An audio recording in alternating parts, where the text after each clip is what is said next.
Welcome back. I paused the video to finish up my blossoms. Midway through this drawing, I realized I had picked the most complicated flower possible. So perhaps take my advice and get something a little simpler. Orchids, who knew? All right, so I have a nice detailed line. I use detail mode to get a nice contour line drawing of my plant. The next step is to take your black felt marker, your Paper Mate Flair, and you're going to slowly and carefully outline your plant. We're trying to make it seem like it's one continuous line. And by that I mean, if you can avoid it, try not to have any gaps. So like if here's one part of your plant and here's another, try not to have a little gap there. You want it to connect. And you also want to try to avoid having an overlap, right? I don't know if you can see that, but I overlap the line. That breaks up the illusion that it's one continuous line. So kind of take your time with those connections. Nobody's perfect, it's gonna happen, but as much as you can, try to not have any gaps or overlaps. So here I go, slowly and carefully with my black felt marker, getting in the lines, trying to stay on my lines as much as possible. If you don't stick on your pencil mark perfectly, that's okay, because we're actually going to erase these pencil marks when we're done. So I will trace over my lines. I'm going to speed up, and then I'll meet you at the end with an outlined picture.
Okay, so I have outlined it in pen.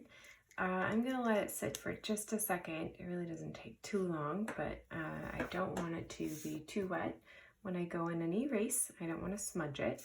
So next I'll take my kneaded eraser and go over it. If I have some really persistent pencil marks, I might go over it with my white vinyl eraser, but let me see if I can get rid of those pencil marks. Here we go.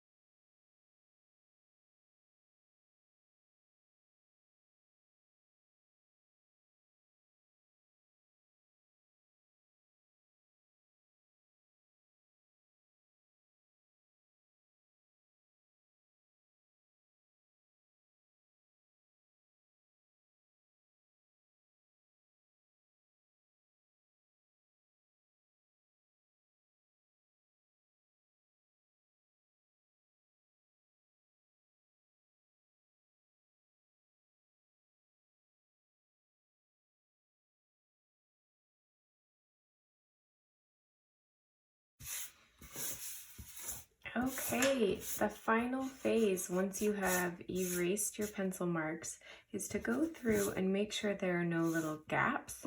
I corrected some as I went. I would kind of circle back, but if you see any place where you didn't quite connect your pen lines, go ahead and fill them in now. I am also looking for, oh boy, I've got quite a few. Up here in the flowers. So I'm also looking for places where I didn't quite erase my pencil.